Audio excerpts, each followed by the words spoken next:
अस्सलाम वालेकुम स्टूडेंट्स। अच्छा, मैंने आपको बताया था कि जो चैप्टर नंबर 3 है इसकी मैं रिकॉर्डिंग आपसे शेयर करूंगा। तो आज इसका जो फर्स्ट लेक्चर है ये मैं कोशिश करता हूँ कि आज ये कंप्लीट हो जाए। और इसके बाद फिर बाकी जो लेक्चर्स है वो नेक्स्ट वीडियोस में इंशाल्लाह शेयर कर दूंगा। चैप्टर बहुत इजी है, इसलिए मैंने कहा चले इसको तो हम वीडियो पे भी चला सकते हैं। इससे जो नेक्स्ट चैप्टर है वो डेफिनेटली मुझे उसकी ज़रूरत है, वो क्लास में ही करवाऊंगा, चूँकि उसका जो आप सेवन्थ सेमेस्टर में जाके स्टैटिस्टिकल मैकेनिक्स जब पढ़ोगे तो वो वाला चैप्टर भी उसमें शामिल होगा। इसलिए मैं 4 वाला चैप्टर आपको क्लास में करवाऊंगा। चैप्टर नंबर जो 3 है ये आपको मैं इस वक्त रिकॉर्डिंग की फॉर्म में शेयर करने लगा। जी, chapter number 3, lattice vibration we vibrations में दो तरह के जो चैप्टर्स हैं वो लेटेस्ट वाइब्रेशंस पे होंगे। हमारा चैप्टर नंबर 3 बीसी पे है, चैप्टर नंबर 4 बीसी पे होगा। इस पे कुछ जो चीज़ें हमने डिस्कस करनी है उसमें आप देखें लर्निंग आउटकम में आपको चीज़ नजर नज़र आएगी। इसमें आपने पहली बात जो मोनोटॉमिक लीनियर लेटर्स है, ये डायटॉमिक, ये दो ही हमारे मेजर टॉपिक है इस चैप्टर के। मोनोटॉमिक लीनियर चेन क्या होती है, डायटॉमिक लीनियर चेन क्या होती है, इसमें आपने कुछ डिस्पर्शन रिलेशंस फाइंड करने हैं। लेकिन उन सब के लिए आप कुछ डेफिनेशंस की ज़रूरत पड़ेगी, मतलब फेज वेलोसिटी क्या होती है, ग्रुप वेलोसिटी क्या होती है, इलास्टिक वेव क्या होती है। ये सारी चीज़ें पहले आपको यहाँ पे स्टडी कर लेनी चाहिए ताकि हमारा टॉपिक ज़रा इजी रहे। तो लेटेस्ट या एटॉमिक वाइब्रेशन से रिलेटेड इंट्रोडक्शन में पहले लिखा हुआ है कि हमने इस चैप्टर में जो वाइब्रेशन से रिलेटेड है किसी भी सॉलिड में हम उसको डिस्कस करेंगे। अब कब वाइब्रेशन होती है, ठीक है, वाइब्रेशन कब है, किसी भी सॉलिड की वाइब्रेशन हमने टेम्परेचर की मदद से देखनी है। तो आपको पता है कि जो एटम है किसी भी सॉलिड के वो फिक्स पोजीशन पे हम लेते हैं, लेकिन ये ऐसा नहीं होता। जो आपने इंटर लेवल पे ये पहले जो चीज़ें पढ़ी उसमें हम यही पढ़ते हैं कि सॉलिड एक ऐसी चीज़ है जिसके एटम मालिक्यूल फिक्स होते हैं और वो वाइब्रेट कर रहे होते हैं। लेकिन रियलिटी ये है कि एटम सॉलिड के अंदर जो एटम है ये वाइब्रेट भी करते हैं और एक पॉइंट से दूसरे पॉइंट पे जंप भी कर सकते हैं। लेकिन हर किसी में ऐसा नहीं होता, उसकी जंपिंग भी बकायदा होती है, उसमें बकायदा उसका एक एटम पोजीशन छोड़ के दूसरी पोजीशन पे भी जा सकता है। ये सॉलिड की असल है। जो हम चूंकि एक परफेक्ट सॉलिड की बात कर रहे होते हैं, जो 100% परफेक्ट हम उसकी बात कर रहे होते हैं। लेकिन रियलिटी में अगर देखा जाए तो सॉलिड ऐसा नहीं होता है। सॉलिड के अंदर कुछ स्पेस होती है, कुछ वैकेंसीज होती हैं, कुछ में एटम एक पॉइंट से दूसरे पॉइंट पे जा रहा होता है, ये चीज़ें मौजूद हैं। The atom in a crystal are not at rest indefinitely, but they move from one lattice point to the other in the discrete jump under the influence of a suitable field gradient. Field gradient मतलब कि आपने उससे कोई heat वगैरह provide करनी है। In this chapter we shall discuss the elastic vibration of atom in a solid under the influence of thermal energy और thermal gradient. तो लेटेस्ट वाइब्रेशन क्या है? लेटेस्ट वाइब्रेशन है the vibrations of atom in a crystal about the mean position under the influence of thermal energy. ठीक है, हमारा जो topic है ये इलेक्ट्रिकल से रिलेटेड नहीं है, ना ये मैग्नेटिक से रिलेटेड है। ये जस्ट थर्मल एनर्जी को डील करने वाला है और ये थर्मल एनर्जी से ही हम इसकी लेटेस्ट वाइब्रेशंस को डिस्कस करेंगे। इलास्टिक वेव क्या होगे? इलास्टिक वेव वो वेव है जो किसी भी मीडियम में से पास करे तो वाइब्रेशन का सबब बने। हम इसमें जो इलास्टिक वेव है वो चूंकि लाइट को तो डिस्कस नहीं कर रहे, हम सिर्फ थर्मल वाइब्रेशंस की बात कर रहे हैं, इसलिए जो थर्मल एनर्जी है हम सिर्फ उसकी मदद से एक वेव जनरेट करेंगे जिसका नाम होगा elastic wave, just like electromagnetic wave. जैसे इलेक्ट्रोमैग्नेटिक वेव है फोटॉन से मिलकर बनी हुई है, सेम इसी तरीके से जो इलास्टिक वेव है ये फोनॉन से मिलकर बनी है। यानी कि आप फोटॉन को तो ऑलरेडी जानते हैं कि फोटॉन जो होता है ये किसी भी इलेक्ट्रोमैग्नेटिक वेव का एक क्वांटम होता है। इसी तरीके से जो इलास्टिक वेव है इसका जो क्वांटम है ये फोनॉन होगा। The vibration travel through out the medium through a wave is called elastic wave. यानी आप जस्ट उसको हीट प्रोवाइड करें तो वो जो हीट की चलती हुई एक वेव है ना उसका नाम क्या है? Elastic wave. और ये वेव वाइब्रेशन का सबब बनती है। फिर फोनॉन क्या है? फोनॉन और फोटॉन में फ़र्क है, काफ़ी हद तक फ़र्क है। जो इलेक्ट्रोमैग्नेटिक वेव है वो इन the form of photon travel करती है from one point two any other point. जबकि फोनॉन किसी भी इलास्टिक वेव का क्वांटम है। जब भी इलास्टिक वेव चलेगी, वाइब्रेशन चलेगी, तो वो जो वाइब्रेशंस हैं एक्चुअली वो किस फॉर्म में एक पॉइंट से दूसरे पॉइंट पे जाएगी? Definitely in the form of phonon. The quantum of energy of an elastic wave is called phonon, just like photon. ठीक है, जो फोटोन है वो इलेक्ट्रोमैग्नेटिक वेव्स में होता है और जो फोनॉन है वो इलास्टिक वेव में ट्रीट किया जाता है। यहाँ नीचे कुछ सिमिलैरिटीज हैं, फोनॉन्स की टाइप्स हैं और कुछ सिमिलैरिटीज है फोटोन और फोनॉन के हवाले से। टाइप्स में अकाउस्टिक फोनॉन्स यानी कि साउंड वेव, मैं अगर बोल रहा हूँ तो मेरी आवाज़ भी एक इलास्टिक वेव है। तो ये जो मेरी आवाज़ इलास्टिक वेव की फॉर्म में जा रही है, ये अकाउस्टिक फोनॉन्स होंगे। इसी तरीके थर्मल वाइब्रेशंस हैं तो थर्मल फोनॉन्स होंगे। एक्साइटेशन ऑफ ऑप्टिकल ब्रांच है तो ये ऑप्टिकल फोनॉन होंगे। ठीक है, यानी कि लाइट की फॉर्म में एक किसी भी ऑप्टिक्स को जब हम डील करते हैं, एक्साइटेशन होती है, तो फिर वो ऑप्टिकल फोनॉन्स होंगे। कैरेक्टरिस्टिक्स में देखिएगा फोटॉन और फोनॉन्स के हवाले से कुछ सिमिलैरिटीज, कुछ differences. Photons and phonons have particle duality, यानी कि वेव नेचर भी है और पार्टिकल नेचर भी है। Photons are also discrete and quantized, just के जैसे आइंस्टाइन ने कहा था photon can not be divided. Photons are discrete and can not be divided, यानी कि इनडिविजिबल है, जस्ट लाइक फोटोन, फोनॉन्स भी ऐसे ही हैं। photons and phonons are bosons and are not conserved। ये दो तरह के पार्टिकल्स होते हैं, कुछ बोसॉन्स होते हैं, कुछ फर्मियंस हैं। ये आप स्टैटिस्टिकल मैकेनिक्स में पढ़ेंगे।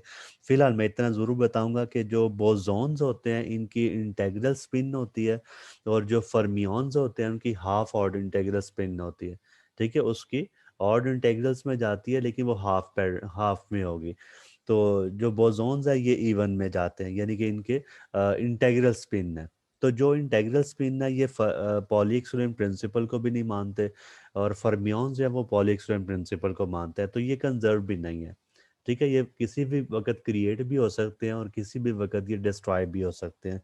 दे कैन आइदर भी क्रिएटेड और डिस्ट्रॉयड ड्यूरिंग कोलिजन। कोलिजन से मुराद जैसे आप देखें, आपने एक फिनोमिना पढ़ा होगा पेयर प्रोडक्शन का, उसमें एक फोटोन हम बम्बार्ड करते हैं तो उसमें इलेक्ट्रॉन होल पेयर आता है लेकिन फोटोन गायब हो जाता है। लेकिन उसका ये मतलब नहीं होता कि फोटोन खत्म हो गया है। एक्चुअली आइंस्टाइन इसका आंसर देता है कि वो जो फोटोन है वो कन्वर्ट हो गया मैस में। यानी हम इसमें कंजर्वेशन से मुराद ये ले रहे हैं कि पहले फोटोन है तो बाद में भी फोटोन हो। तो चूंकि मैंने कहा कि फोटोन आया और वो मैस में कन्वर्ट हो गया, यानी वो तो चेंज हो गया ना, इसलिए फिर हम इसको इस सेंस में कह सकते हैं कि कंजर्व नहीं होते। Number 4, energy of photon. Photon की एनर्जी होती है E is equal to h f. F कह लें या ये जो सिंबल है कि यहाँ पे न्यू साइन नजर आ रहा है, ये भी ठीक है। एच एफ कह लें या एच न्यू कह लें, यही एनर्जी फोटोन की है, यही एनर्जी फोनॉन्स की है। बस फ्रीक्वेंसी का फर्क होगा कि हम फोटोन्स की फ्रीक्वेंसी ले रहे हैं या फोनॉन की फ्रीक्वेंसी ले रहे हैं। इसी तरीके से लास्ट पॉइंट है थर्मल एनर्जी या solid is due to energy of phonon. ये थर्मल एनर्जी है तो फोनॉन्स होंगी। अगर इलेक्ट्रिकल अगर इसमें कोई लाइट एनर्जी है तो वो फोटॉन्स होंगे। नेक्स्ट आता है जी photon phase velocity and group velocity. Phase velocity, the rate at which phase of any wave propagation is space is called the phase velocity. अब ये क्या है, इसकी फार्मूला देख लें, वीपी होता है लैम्डा ओवर टी। ये वही formula s is equal to v d वाला। तो v is equal to s over d, s को हमने वेवलेंथ से रिप्रेजेंट किया लैम्डा बाय टी। ठीक है, तो ये लैम्डा बाय टी कह लें या ओमेगा बाय के कह लें, एक ही बात है। ये कैसे एक जैसे हो सकते हैं, मसलन आप देखो इक्वेशन अगर मैं यहाँ पे लिखूं तो आपको पता है कि वो जो इक्वेशन है ना, एक तो ये वाली है ना, ये वाली, तो के किसके इक्वल है, 2 पाई ओवर लैम्डा। तो यहाँ से लैम्डा निकालो, लैम्डा किसके इक्वल आएगा, lambda is equal to 2 pi over k. एक तो ये आप ऊपर वाली इक्वेशन में रख देंगे। फिर टी, ओमेगा बराबर होता है 2 पाई ओवर टी। तो टी किसके इक्वल आएगा, 2 पाई ओवर ओमेगा। तो यहाँ से अगर मैं टी निकाल लेता हूँ तो टी आएगा, t is equal to 2 pi over omega. तो ये जो दो वैल्यूज है ना, आप इसको यहाँ पे पुट करें आपको आंसर मिल जाएगा। यानी एक तो ये टी की वैल्यू 2 पाई ओवर ओमेगा और एक ये लैम्डा की वैल्यू 2 पाई ओवर के, ये दोनों वैल्यूज आप इस इक्वेशन में रखें। जब आप इस इक्वेशन में रखेंगे तो कैंसिलेशन के बाद आप देखेंगे कि आपको जो रिजल्ट मिलेगा वो ये वाला होगा, v is equal to omega by k, where p represent the phase velocity. So phase velocity is equal to omega by k. ठीक है, तो इसके बाद सेकंड ग्रुप वेलोसिटी देखिएगा। Group velocity of the wave is the velocity with which overall shape of the wave amplitude known as modulation or envelope of the wave propagate through the sphere. ये क्या है, इसके फार्मूले में सिर्फ ये partial omega by partial के कर देते हैं, डी ओमेगा बाय डी के कर देंगे। ये फार्मूला कुछ ऐसे है। अब ये ग्रुप का क्या मतलब, ये देखें नीचे डायग्राम आपको इसके बारे में कुछ क्लियर कर देगी। कहते हैं कि अगर हम कोई एक वेव ट्रीट करें, तो दो वेव हैं, दो वेव्स आपस में कॉम्बिनेशन है, यानी कंस्ट्रक्टिव डिस्ट्रक्टिव इंटरफेरेंस हुआ। इस पोर्शन के ऊपर आपको कुछ नज़र आएगा कि ये जो हाईएस्ट एम्पलीट्यूड है यहाँ पे कंस्ट्रक्टिव इंटरफेरेंस हुआ होगा, जैसे कि आपको यहाँ के नज़र आ रहा है। ये वाले कंस्ट्रक्टिव इंटरफेरेंस वाले पॉइंट्स हैं जिस पे एम्पलीट्यूड आपको ज़्यादा नज़र आ रहा है। लेकिन कुछ ऐसे हैं जहाँ पे आपको ये एम्पलीट्यूड डिक्रीज होता हुआ नज़र आएगा, जैसे ये वाला है, तो यहाँ पे कोई डिस्ट्रक्टिव इंटरफेरेंस हो गया होगा। तो कंस्ट्रक्टिव और डिस्ट्रक्टिव इंटरफेरेंस के बाद आपको ये एक एनवेलप सा एक पैटर्न सा नजर आ रहा है, ये कंबाइंड है। तो देखिए इसके अंदर जो वेव है ना, ये वेव इस तरह से ट्रैवल कर रही है, ठीक है। असल में वेव ये इसके अंदर जा रही है, लेकिन जब हम इस छोटी छोटी वेव को ओवरऑल देखते हैं ना, तो फिर आपको जो एक इसकी आउटर एज पे जो पैटर्न नजर आ रहा है ना, वो कुछ ऐसा है, ये वाला। यानी देखो ये वाला पैटर्न। तो ये वाला जो पैटर्न है ना, ये ओवरऑल चलेगा। यानी आप देखोगे दो तरह की मोशन यहाँ पे होगी, एक उसके अंदर वेव चल रही होगी ये वाली, और एक ये पूरा एनवेलप ही चल रहा होगा, ठीक है। ये पूरा एनवेलप ही चल रहा होगा। नो डाउट ये जो एनवेलप होता है ना, ये बड़ा स्लो सा लगता है, वैसे आहिस्ता आहिस्ता चल रहा है, लेकिन अंदर वेव बड़ी स्पीड से जा रही होती है। तो जो आपको वेव अंदर चलती हुई नजर आ रही है ना, इसे कहते हैं फेज वेलोसिटी। और ये जो बाहर पूरा एनवेलप अगर चलता हुआ नजर आ रहा है, तो इसे कहते हैं ग्रुप वेलोसिटी। मैंने कहीं पढ़ा, वो बहुत अच्छी मुझे एग्जांपल लगी, इसलिए आपसे शेयर करता हूँ कि उसमें किसी ने कहा कि ये जब लोग हज पे जाते हैं ना, तो वो तवाफ जब करते हैं, खाना काबा का तवाफ करें, तो उसमें आप देखें लोग बड़ी स्पीड से घूम रहे होते हैं। बस उनकी जो तवाफ का जो एक ज़ियारतों का जो तरीकाकार होता है, उसमें जो लोग हैं वो अपने वो जो सर्कल्स हैं, जो चक्कर हैं, वो पूरे करना होता है, वो बड़ी स्पीड से भाग रहे होते हैं।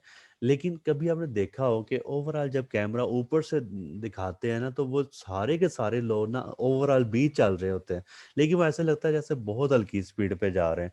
तो वो जो ओवरऑल स्पीड उनकी होती है, उसे कहते हैं ग्रुप वेलोसिटी। और एक एक बंदा जितनी स्पीड के साथ वो घूम रहा है, उसे कहते हैं फेज वेलोसिटी। मतलब ये दोनों में मेजर डिफरेंस है। तो ओवरऑल वेव भी चलती है, और हर एक इंडिविजुअली वेव भी चलता है। जो इंडिविजुअल है वो फेज वेलोसिटी है, जो ओवरऑल चलेगी वो क्या होगी, ग्रुप वेलोसिटी, ठीक है। और ग्रुप वेलोसिटी हमेशा कम होती है, फेज वेलोसिटी ज्यादा है, लेकिन ये इक्वल भी हो सकते हैं अगर ये ऊपर नीचे वाला जंप ना हो, मतलब एक जैसी वेव हो और एक ही इन्वेलप हो, तो उस वक्त ये इक्वल भी होते हैं। इसलिए लिखा यही जाता है कि phase velocity is always greater than group velocity. लेकिन इसमें अगर मैं इक्वल साइन पे लगा लूं तो कोई गलत नहीं है, मतलब इसके साथ आप इक्वल साइन भी चाहे लगा लें। जो मैं जैसे मैंने कहा कि ये अगर इसका क्रैश ट्रफ वाले सीन ना हो, एक जैसी ही वेव हो, तो वही उसका एक ही इन्वेलप बनेगा, उसमें वो फेज वेलोसिटी हो या ग्रुप वेलोसिटी हो, वो सेम ही होती है। फिर नीचे उसने एक हिंट भी दिया हुआ है कि जब ओमेगा ग्रेटर होता है के से, उस वक्त ये जो है ये दोनों इक्वल आ जाते हैं, फेज वेलोसिटी और ग्रुप वेलोसिटी। ये खैर एक स्पेशल एक पॉइंट ही है बस। यहाँ से आगे आपका फर्स्ट लॉन्ग क्वेश्चन कंप्लीट हो जाएगा, ठीक है। Vibration of one dimension monatomic linear chain, इसको जरा अच्छे अंदाज में समझेगा। ये आपका पहला लॉन्ग क्वेश्चन है जी। जी, vibrations of one dimensional monatomic linear lattice, ये क्या है, पहले थोड़ी सी चीज़ें समझ लीजिएगा। इसमें आपने कुछ चीज़ें क्लियर करनी है। लेट जैसे ये ना एक एटम है, इसी तरीके से ये दूसरा एटम है, ये तीसरा एटम है।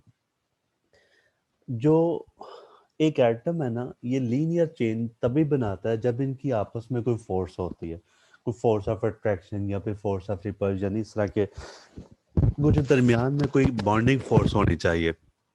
तो हम आसानी खातर ये करते हैं कि जो इन दो एटमों के दरमियान एक बॉन्डिंग फोर्स है ना, वो हम रिप्रेजेंट कर लेते हैं एक स्प्रिंग के साथ। कि जैसे दो एटम आपस में एक स्प्रिंग के साथ जुड़े हुए हैं, यानी spring is just a resemblance of any molecular force.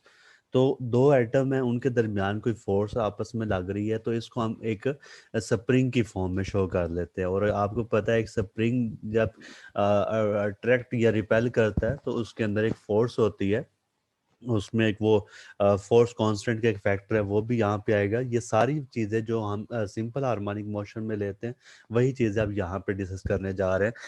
Repeat करता हूँ, consider one dimensional chain of atom each of mass m connected by ideal spring of each spring constant beta obeying Hooke's law. तो कहते हैं एक one dimensional chain of atoms है, हर एक का mess हमने सेम रखा हुआ है एम से, कनेक्टेड बाय आइडियल स्प्रिंग। ये आइडियल इसलिए कहा कि यहाँ पे कोई फ्रिक्शन वगैरह के लॉसेस ना हो, अगर फ्रिक्शन आ गई तो फिर वो और सीन बन जाएगा। तो जहाँ पे चूंकि हम फोर्सेस को डील करने जा रहे हैं इसलिए ये एक आइडियल स्प्रिंग है और हर एक का कांस्टेंट है बीटा। अच्छा, ये बीटा हमने क्यों लिया? हम वैसे जो फार्मूला इसमें होता है यानी कि हुक्स लॉ का, हुक्स लॉ तो ये है कि एफ इज इक्वल टू के एक्स। ठीक है, एफ इज इक्वल टू के एक्स, ये हुक्स लॉ की मैथमेटिकल फॉर्म है, जहाँ पे जो के होता है ना, ये के को कहते हैं स्प्रिंग कांस्टेंट या फोर्स कांस्टेंट भी कहा जाता है इसको। तो फोर्स कांस्टेंट या स्प्रिंग कांस्टेंट, ठीक है, चले मैं इसको यूज कर लेता हूँ। लेकिन अब प्रॉब्लम क्या आनी है कि जब हमने डेरिवेशन करनी है तो उसके अंदर वो एक वेव वेक्टर भी आना है। जो वेव वेक्टर है वो भी के होता है। तो आप इससे कंफ्यूज हो जाएंगे क्योंकि जो वेव वेक्टर है वो भी के है, स्प्रिंग कांस्टेंट वो भी के है। तो डेरिवेशन तो चलो हम किसी तरह से कंप्लीट कर लेंगे, लेकिन जब आप थ्योरेटिकली बताने लगेंगे उस वक्त आप कंफ्यूज होंगे। इसलिए फिर हमने इसको थोड़ा सा साइन चेंज करके के की बजाय अब हमने क्या यूज कर लिया, बीटा। ये बातें शुरू में लिख लें तो आइडिया क्लियर हो जाता है। आप जहन में रखना कि के ही जो स्प्रिंग कांस्टेंट है ना, कि वो के सिंबल होता है, लेकिन इस टॉपिक में हमने के को किसके साथ इंटरचेंज कर दिया, बीटा के साथ, ओबेइंग हुक्स लॉ। और अब हुक्स लॉ क्या बना, f is equal to beta into x. असल तो ये बन गया ना बीटा इंटू एक्स। अब एक्स को भी हमने चेंज किया हुआ है। In equilibrium position the separation between the atom is a, यानी कि यूनिट ट्रांसलेशन ये हम ए से ही रिप्रेजेंट करते आ रहे हैं शुरू से ही। The below figure show the system of atoms in equilibrium position as well as displaced position due to passage of longitudinal wave. Longitudinal wave मतलब कोई एक इलास्टिक वेव है जो इन पर चलेगी तो फिर ये हिलेंगे, इनकी वाइब्रेशन होगी। तो वाइब्रेशन के बाद आ रहा है स्प्रिंग उस पोजीशन पे नहीं होगा, ये थोड़े से वाइब्रेट करते हैं, कहीं पे कई पॉइंट ऐसे होंगे जहाँ पे ये कंप्रेस हो जाएगा, कई ऐसे होंगे जहाँ पे ये एक्सपैंड हो जाएगा। तो ये यहाँ पे हम डिस्कस करते हैं, जरा देखिएगा डायग्राम में। इस डायग्राम में मैं एक एक करके शो करूंगा ताकि डायग्राम क्लियर है तो आगे कोई इतना मसला नहीं होगा। लेट, ये हमारा पहला आइटम है। ये जो फर्स्ट पोजीशन में आपको लाइन नजर आ रही है ना, ये है इसकी स्टेट ऑफ इक्विलिब्रियम, यानी यहाँ पे किसी किस्म की कोई वेव नहीं है जो इसको डिस्टर्ब कर रही हो। तो ये nth एटम है। इस साइड पे भी आप कंसिडर कर लें कि ये n+1th एटम है, और एक इस साइड पे भी शो कर लें कि ये n-1 है, यानी लेफ्ट राइट हमने दोनों को चलाना है। तो ये n है, ये n+1 है, ये n-1 है। क्योंकि ये सारे एक जैसे हैं इसलिए मैंने इसको एन से ही रिप्रेजेंट किया। अच्छा, थोड़ी देर बाद क्या होगा, ये वेव चलेगी, कौन सी, इलास्टिक वेव। तो इलास्टिक वेव चलने से ये जो स्प्रिंग है ये आपकी कई पॉइंट पे एक्सपैंड कर जाएगा, कई पॉइंट पे ये कंप्रेस हो जाएगा। तो मसलन आप देखो इस पॉइंट पे आपको नज़र आ रहा है कि ये कंप्रेस हो गया, लेकिन यहाँ पे आपको नज़र आ रहा है कि ये एक्सपैंड हो गया, फिर दोबारा से कंप्रेस हुआ, एक्सपैंड हुआ, या मुख्तलिफ जगहों पे कुछ ऐसा होगा। यानी ये डिस्प्लेस्ड पोजीशन है और ऊपर वाली इक्विलिब्रियम पोजीशन है। तो इक्विलिब्रियम इसके बाद आप इसको आपने कैसे डिस्प्लेस वगैरह करना है। डिस्प्लेस करते वक्त आपने कुछ चीज़ों का ख्याल रखना है कि ये एटम अपनी ओरिजिनल पोजीशन से थोड़ा सा मूव कर गया है। कितना मूव कर गया, देखो पहले ये इधर था, अब ये इस पोजीशन पे आ गया है। कितना डिस्प्लेसमेंट कवर किया, इसने डिस्प्लेसमेंट यहाँ से लेके यहाँ तक कवर किया। ठीक है, यानी ये इसका थोड़ा सा जो डिस्प्लेसमेंट आपको नजर आ रहा है ये यहाँ से लेके यहाँ तक, ये एक छोटा सा डिस्टेंस है। इसका नाम हमने क्या रखा, क्योंकि ये nth एटम है इसलिए यहाँ से यहाँ तक के डिस्टेंस को हम क्या कह देंगे, un। un is the distance, u represent the distance, हमने x नहीं यूज किया यहाँ पे, u से रिप्रेजेंट किया हुआ है। सो un is the distance of nth atom. इसी तरीके से आप देखो यहाँ से लेके यहाँ तक का जो डिस्टेंस है, ये कौन सा, लेफ्ट वाला एटम। तो लेफ्ट वाले एटम का डिस्टेंस कितना होगा, u ऑफ n-1। इसी तरीके से आप दूसरी साइड पे आ जाएंगे तो u ऑफ n+1, यानी ये सारे वो डिस्टेंसेस हैं जो यहाँ पे आएंगे। ठीक हो गया। तो n-1 ये सारे इसमें होंगे। अब जब डेफिनेशन जो मैं यूज करने लगा हूँ, उसमें आपने क्या करना है, उसमें आपने ना एक इस एटम जो सेंट्रल वाला एटम है जिसको मैंने क्या नाम दिया, nth एटम। अब nth एटम को खींचने वाली दो चीजें हैं।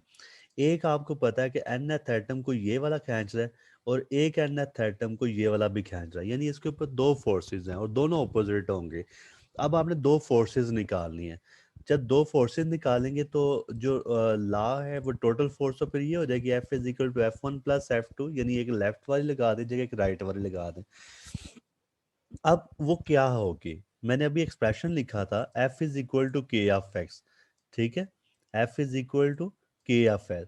तो आपको एक तो चाहिए इसमें K को मैंने किससे रिप्रेजेंट कर दिया, बीटा के साथ। अब आता है X इज द एक्सटेंशन, यानी वो डिस्प्लेस्ड पोजीशन है। अब एक्सटेंशन कितनी कितनी हुआ करेगी, यानी ये जो X है ना, ये जरा समझ लीजिएगा कि ये X कैसे आएगा। पहले वो बात लेगा nth एटम और n+1।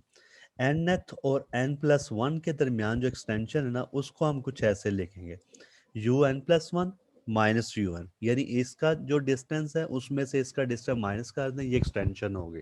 एक्सटेंशन ऐसे ही आती है ना, final position minus initial position.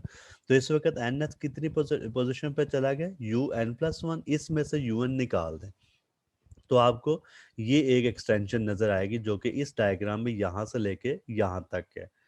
ठीक है, तो un+1 में से un निकाल दें, ये एक एक्सटेंशन नजर आ जाएगी। फिर दोबारा से अब आप लेफ्ट साइड पे जो दूसरे वाला आइटम है ना, उसके साथ भी ऐसा ही करें। वो n-1 वाला है तो उसमें भी आपका फार्मूला कुछ ऐसे बन जाएगा, un-1। अच्छा, ये मैंने इधर n बाद में लिखा, इधर n पहले लिख लिया, ये बस ख्याल रखिएगा कि यहाँ पे जो n+1 है वो राइट साइड पे है n के, तो हमने राइट वाला माइनस लेफ्ट वाला किया। तो सेम ऐसे इधर भी करना है। अब n वाला राइट पे होगा, n-1 वाला लेफ्ट पे होगा, तो राइट वाला पहले लिखना है, लेफ्ट वाला बाद में लिखना है। ये डिस्टेंसेस जैसे रखिएगा, इनके साथ सिर्फ बीटा लगा दें तो फोर्स आ जाएगी। ये एक्सटेंशन है ना, ये दोनों एक्सटेंशंस हैं, आप देख सकते हैं, ये एक्सटेंशन है, इधर से ये वाली एक्सटेंशन है, इन एक्सटेंशन के साथ सिर्फ बीटा अटैच कर दें तो ये F1 बन जाएगा और ये F2 बन। बीटा 1 बीटा 2 नहीं कहना, क्योंकि ऊपर हम बात कह चुके हैं कि ये सारे स्प्रिंग आइडेंटिकल हैं और आइडियल हैं, इसलिए ये बीटा सेम ही रहेगा। लो जी, इसके बाद नेक्स्ट आते हैं, इसके साथ F1 और F2 की वैल्यू के साथ देखिएगा। F1 आपको अब नजर आ रहा है कि F1 की जगह पे हमने ये लिख दिया, यानी बीटा इंटू एक्सटेंशन। F2 की जगह हमने लिख दिया बीटा इंटू एक्सटेंशन। ठीक है, बीटा कॉमन ले लो, जब आप कॉमन लेंगे तो फिर ये इक्वेशन कुछ ऐसी बन जाएगी। न्यूटन सेकंड लॉ के मुताबिक F बराबर होता है m में, ठीक है, m, और a acceleration, acceleration is a double derivative of displacement. तो ये इक्वेशन आप इसमें देख सकते हैं कि ये जो f है, फोर्स, इसको मैंने कुछ इस तरीके से लिख लिया, यानी mass into acceleration, where acceleration is the double derivative of displacement. और चूंकि हम nth एटम की बात कर रहे हैं, इसलिए यहाँ पे nth आएगा। अब इस टॉपिक को या इसकी डेरिवेशन को सॉल्व करने के लिए आपको कितनी चीज़ें चाहिए, डेफिनेटली इसको सॉल्व करने के लिए आपको चार चीज़ों की ज़रूरत पड़ेगी। एक आपको ये, यानी कि un का दो दफ़ा derivative, second order differential equation है ये, इसमें आपको ज़रूरत पड़ेगी un+1 की, इसमें आपको ज़रूरत पड़ेगी un-1 में, इसमें आपको ज़रूरत पड़ेगी un की। तो चार चीज़ें हम इक्वेशन 3 में पुट कर देंगे, तब हमारा कहीं आंसर आएगा। क्योंकि ये सेकंड ऑर्डर डिफरेंशियल इक्वेशन है, डी स्केयर यू है। जब भी याद रखें सेकंड ऑर्डर डिफरेंशियल इक्वेशन हो तो उसका सोल्यूशन कुछ इस फॉर्म का होता है, un is equal to u naught e raise power iota k x minus omega t, ये इसका सोल्यूशन है। यू नॉट इसकी ओरिजिनल पोजीशन है, ओरिजिनल से मुराद है कि जो शुरू में डिस्प्लेसमेंट होता है इसका इक्विलिब्रियम पे, और उसके बाद e raise bye iota k x minus omega t, ये आपने इसी तरीके से इसको सॉल्व करना है। यू आ गया। अच्छा, एक चीज हो गई, चार चीजें चाहिए, हमें यूएन मिल गया। तो यूएन के बाद अब आपने un+1 करना है, यानी आपको एक्स एक्स की जगह पे उसको एन ए लिखा हुआ है, ठीक है। इस इक्वेशन में जो x है ना वो Na होता है। a क्या था, a is the distance between any two atom, तो Na वो टोटल जितना भी डिस्टेंस होगा वो सारा x कैटेगरी में आ जाएगा। उसके बाद के हम बता चुके हैं कि यहाँ पे के वेव वेक्टर है, ठीक है। ये एक ही सिंबल मैंने लिया, ये वेव वेक्टर है 2 पाई ओवर लैम्डा के इक्वल। अच्छा यहाँ देखें, आपको ये यूएन मिल गया। अब आपने UN+1 करना है, सिर्फ आपने जहां पे n लिखा हुआ है ना उधर n+1 कर देना, ठीक है। n की जगह पे n+1 का, कितनी चीजें हो गई, UN भी हो गया, UN+1 भी हो गया, UN-1 करना है, लो जी UN-1 भी हो गया। यानी आपने जहां जहां पे n लिखा हुआ है, एक इधर n की बजाय n+1 करें तो फिफ्थ इक्वेशन आ जाएगी। इसी फोर में n की बजाय n-1 करेंगे तो इक्वेशन 6 आ गई। तीन चीजें हो गई, यानी आपको UN भी मिल गया, UN+1 भी मिल गया, UN-1 भी मिल गया। अब ये जो UN आपके पास है ना इक्वेशन 4 वाला, इसको दो दफा डिफरेंशिएट करो विद रिस्पेक्ट टू t। दो दफा डिफरेंशिएट करेंगे, ये आप थोड़ा सा काम करो, रजिस्टर पे लिख के दो दफा डेरिवेटिव लें तो एक वो आंसर बनेगा, फिर चारों को इक्वेशन नंबर 3 में पुट कर दो। नीचे मैंने वैसे किया हुआ है सारा, ठीक है। ये देखे मैंने UN ने फर्स्ट डेरिवेटिव लिया, सेकंड डेरिवेटिव लिया, उसके बाद ये इसका आंसर बन गया सेवंथ इक्वेशन। तो अब आप 7, 6, 5, 4 ये सारी इक्वेशन 3 में पुट कर दें, ठीक है। इक्वेशन 3 में पुट करेंगे, ये आपको आंसर मिलेगा। यहाँ से आपने एक्सपोनेंशियल की फॉर्म में चाहे लिख देना, ज़रा आसानी हो जाती है। तो फिर आपने क्या करना है, ये आयोटा के n+1 है ना, इसके दो हिस्से कर देना, यानी n वाला अलहदा कर दो, 1 वाला हिस्सा अलहदा कर दें। तो छोटी छोटी चीज़ें आपने सेपरेट करनी है, थोड़ी है सरदर्द, लेकिन कोशिश कीजिएगा एक दफ़ा लिख लेना, ये आप समझ जाएंगे, लेकिन लिखते वक्त फिर गलतियाँ होंगी। देखिए इधर क्या था n+1, तो मैंने n+1 के दो हिस्से कर दिए। जब मैंने n+1 के दो हिस्से किए तो एक हिस्सा तो ये बन गया एज इट इज, इसका जो 1 वाला पोर्शन वो अलहदा कर दें, ठीक है। इसी तरीके से इधर भी करोगे, एन वाला हिस्सा तो ये आ जाएगा और -1 वाला पोर्शन आपको ये लैदा से नजर आएगा, ठीक है। इसमें कुछ नहीं कर रहा, ये ऑलरेडी एन है, ठीक हो गया। अब आप ये ई रेज पर iota k n a minus omega t ये सब के अंदर है, इसको कॉमन ले लें, ठीक। कॉमन ना भी लें तो यू नॉट के साथ ये वैसे भी यू एन नहीं होता, ठीक है। ये जो इतना सा पोर्शन आपको नजर आ रहा है ना, यहाँ से लेके यहाँ तक, ये UN है। इसी तरीके से ये UN है, इसी तरीके से ये UN है, ठीक है। तो UN UN UN ये साथ आ गया। इधर आयोटा एक ही आएगा, इधर माइनस आयोटा एक ही आएगा, इधर सिंपल UN है। और इसी तरह से लेफ्ट साइड पे भी UN है। अब आप UN कॉमन लेके कैंसिल आउट करो, UN खत्म हो गया, ठीक है। आप जैसे इसको सॉल्व करोगे तो ये UN की वैल्यू जिस UN से कैंसिल होगी, m ओमेगा स्क्वायर है, बीटा है, ये सारा एज इट इज है। अच्छा उसके बाद 2 को आप पहले लिख लें, माइनस साइन को मल्टीप्लाई करो, माइनस इधर आएगा तो ये प्लस हो जाएगा, ये दोनों माइनस हो जाएंगे, उसका माइनस कॉमन ले लें। ये ई रेज बाय ओल्टा के, ये फार्मूला है वैसे कॉस का, अगर मैं डिवाइडेड बाय 2 कर दूं तो कॉस आ जाता है, तो 2 माइनस 2 कॉस के है, ठीक है। 2 कॉस के ये फार्मूला है एक्सपोनेंशियल वाला, ये 2 कॉस के है। 2 कॉमन लें, 1 माइनस कॉस के आ गया, ठीक है। 1 माइनस कॉस होता है 2 साइन स्क्वायर। ये कुछ ट्रिग्नोमेट्री के फार्मूलाज, आप ये कहें ये कैसे आ गए, तो जो बच्चे ट्रिग्नोमेट्री के फार्मूलाज को जानते हैं उनके लिए कोई इतना इशू नहीं है। ये कुछ चीज़ है जो मैं इसमें नंबर बोल रहा हूँ, कि एक तो ये वाला, इसकी जगह पे हमने क्या लिख दिया, 2 कॉस के, ठीक है। फिर 2 कॉमन लिया तो अंदर क्या आ गया, 1 माइनस कॉस के, तो जो 1 माइनस कॉस के होता है उसका फार्मूला था 2 साइन स्क्वायर, इसको हाफ एंगल आइडेंटिटी कहा जाता है। 2 साइन स्क्वायर के ए बाय 2, 2 into 2 4 हो गया, एम ओमेगा स्क्वायर, ओमेगा लेना है तो फिर अंडर रूट ले लो, इक्वेशन 8 आपके पास आ जाएगी।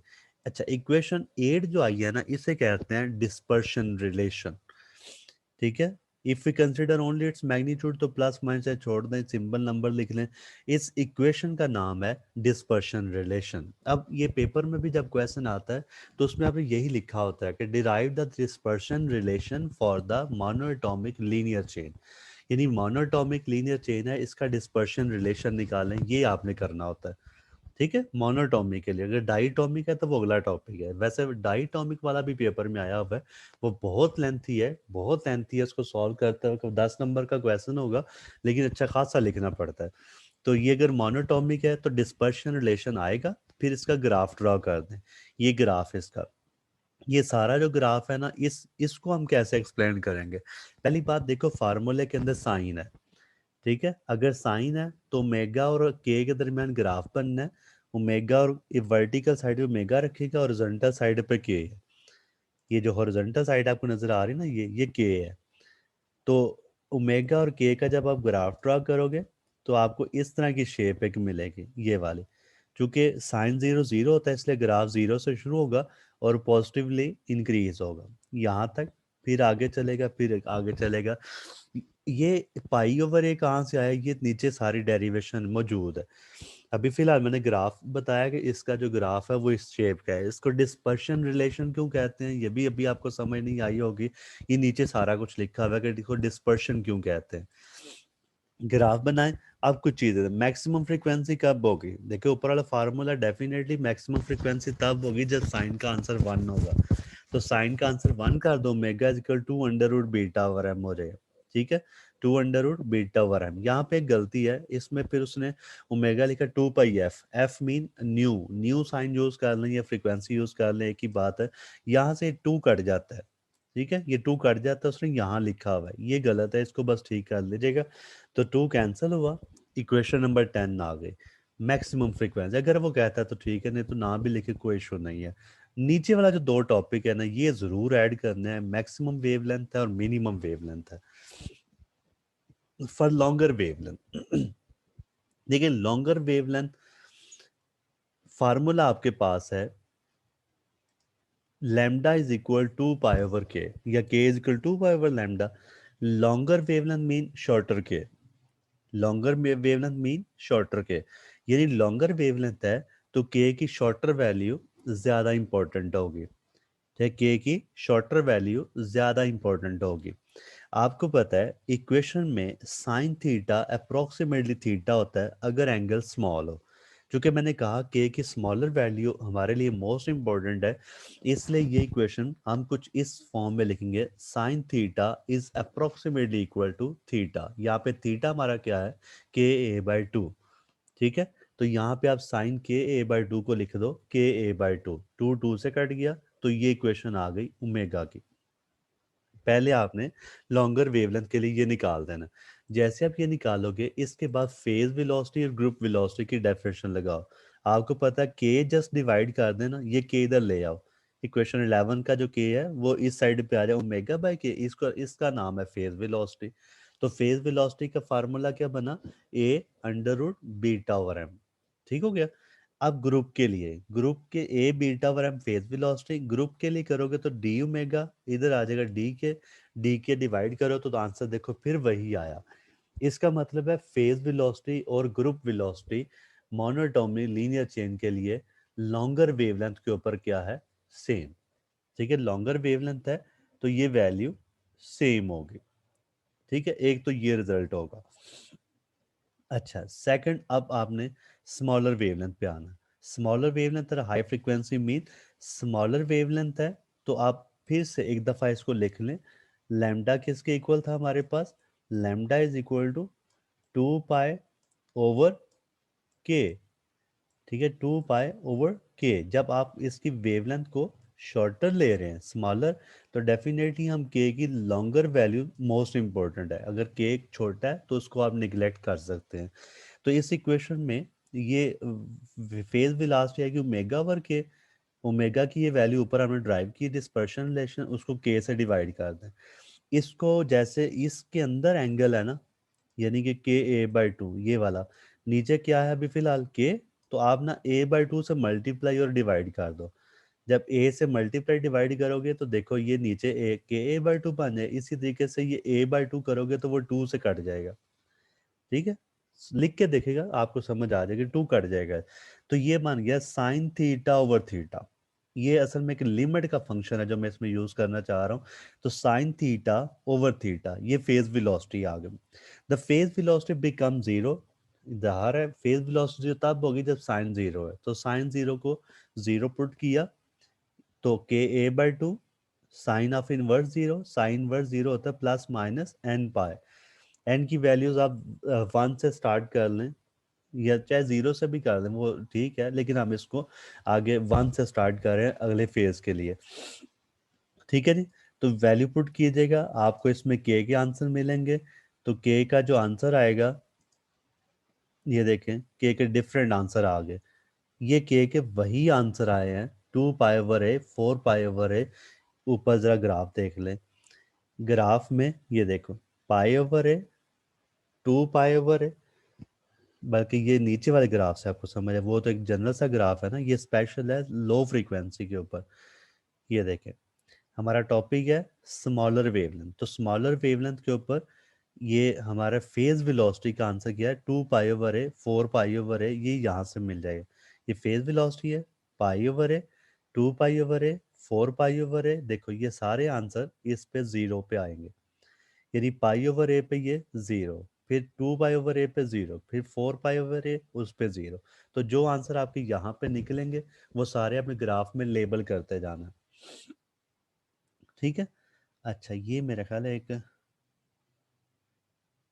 हाँ ठीक है, फेज वेलोसिटी ये ग्रुप वेलोसिटी था, ये ग्रुप वेलोसिटी नीचे वाला 2 pi over A 4 pi over A 6 pi over and so on, नीचे वाला ग्राफ है। अच्छा अब आप ना ग्रुप वेलोसिटी के लिए, ग्रुप वेलोसिटी के लिए क्या करना है, ओमेगा है, डिफरेंशिएट करो विद रिस्पेक्ट टू के, तो डिफरेंशिएट करते हुए डी ओमेगा बाय डी के का आंसर कुछ ऐसे आ रहे हैं। यानी ग्रुप वेलोसिटी में देखो कॉज है, ठीक है, कॉज है, तो कॉज का आंसर ग्रुप वेलोसिटी का आंसर जीरो तब होगा जब कॉज का आंसर जीरो होगा। तो यहाँ से कॉज की दोबारा वैल्यूज निकालो तो ये क्या आएगा, pi over A 3 pi over A 5 pi over A and so on. हाँ यहाँ पे इसको ठीक कर लीजिएगा, ये ग्राफ में कुछ मिस्टेक आई है। ये पहला जो है ना ये है पाई ओवर ए, लेकिन ये 3 पाई ओवर ए है, वैल्यूज तो यही बता रही है ऊपर। 3 पाई ओवर, इधर भी हम क्या करेंगे, माइनस पाई ओवर ए, तो इधर क्या हो जाएगा -3 पाई ओवर ए। इसको बच्चे ठीक कर लेना, ये 2 नहीं है बल्कि ये 3 है। तो 3 pi over A 5 pi over A 7 pi over A and so on, ये सारा आपने ग्राफ में लेबलिंग कर लेनी है। ग्राफ ऑलमोस्ट कंप्लीट हुए। अब जरा ग्राफ के बारे में एक क्वेश्चन है कि ये जो ग्रुप वेलोसिटी है इसके बारे में देखा जाए तो इसकी जो एम्पलीट्यूड है ना ये सेम है, देखो जरा ये एम्पलीट्यूड नहीं बदल रही, यानी पहले एम्पलीट्यूड वही फिर वही फिर वही, लेकिन इधर आपको नजर आएगा कि पहले एम्पलीट्यूड ज्यादा है, फिर एम्पलीट्यूड कम हुई, उसके बाद एम्पलीट्यूड वक्त के साथ साथ डिक्रीज होते होते जीरो हो रही। आखिर ऐसा क्यों हुआ, मतलब ये कि शॉर्ट क्वेश्चन आपसे पूछा जाए कि लॉन्गर वेव स्मॉलर वेवलेंथ पे ग्रुप वेलोसिटी और फेज वेलोसिटी की एम्पलीट्यूड में क्यों फर्क पड़ता है, ग्रुप वेलोसिटी सेम रहती है, फेज वेलोसिटी क्यों डिक्रीज होती जाती है, तो ये चीजें आप आपने इक्वेशन से समझनी है। देखो ग्रुप वेलोसिटी के फार्मूले में कॉज आया हुआ है, ठीक है, और कोई डिवाइडेड बाय के नहीं है। तो जैसे जैसे हमें के की वैल्यू इंक्रीज होगी कॉज ही आएगा, और कॉज का फंक्शन हमेशा कैसे कहाँ से शुरू होता है, मैक्सिमम से। कॉज 0 1 होता है, तो मैक्सिमम से स्टार्ट हुआ, यानी आपको ये ग्राफ यहाँ से मिलेगा, स्टार्ट हुआ, फिर जीरो हुआ, फिर जीरो हुआ एंड सो ऑन। क्योंकि कॉज है तो कॉज कभी भी अपनी वैल्यू डिक्रीज इंक्रीज नहीं करता, तो उसकी मैक्सिमम वैल्यू 1 होती है, मिनिमम 0 1 0 1 0 एंड सो ऑन। लेकिन अगर आप फेज वेलोसिटी एक्सप्रेशन देखें, ये वाला, तो फेज वेलोसिटी की एक्सप्रेशन में दो चीजें हैं। ये देख, ये वाली वैल्यू ये डिवाइड भी के से हो रही है, यानी जैसे जैसे के बढ़ेगा वैसे वैसे इसकी फेज वेलोसिटी डिक्रीज, साइन तो डेफिनेटली सेम ही रहता है, तो साइन ने तो साइन ही फंक्शन ही रिपीट करना, लेकिन जो के ए बाई टू है ना वो डिवाइड भी हो रहा है। तो जब डिवाइड होगा जैसे जैसे के इंक्रीज होगा फेज वेलोसिटी क्या होगी, डिक्रीज होगी। ठीक है, तो के इसके साथ एक तो वो डिक्रीज होगा।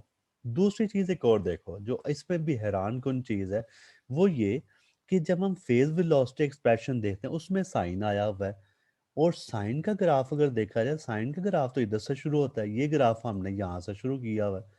ये बड़ा अजीब सा लगता है कि जब साइन है तो साइन का ग्राफ यहाँ से शुरू होना चाहिए, जो कि साइन 0 0 होता है। यहाँ पे अब आपने वो लिमिट यूज करनी है कि जब के स्मॉल है, ठीक है, जब के स्मॉल है तो क्या ख्याल है, आपको पता है ये एक लिमिट का क्वेश्चन है कि जब के स्मॉल होता है तो मैं इसको कोशिश करता हूँ एक दफ़ा लिखने की। आपको याद होगा ये एक इक्वेशन है, limit theta approaches to zero sine theta over theta is equal to 1। ठीक है, ये लिमिट थीटा अप्रोच यानी कि एंगल जब स्मॉल होता है तो limit theta approaches zero sine theta over theta is equal to 1 होता है।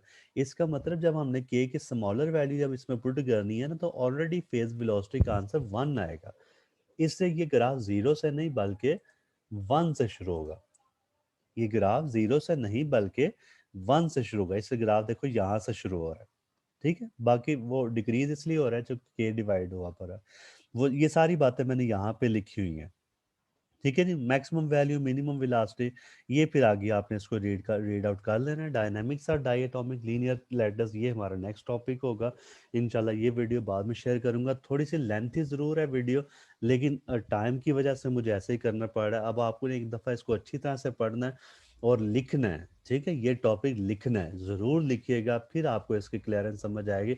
उसके बाद अगर फिर भी प्रॉब्लम में डिस्कस किया जा सकता है, अभी कुछ दिन है, क्लास चल रही है, तो आप ड्यूरिंग क्लास पे मुझसे ही बात कर सकते हैं। ठीक है जी, बेस्ट ऑफ लक, अल्लाह हाफिज़।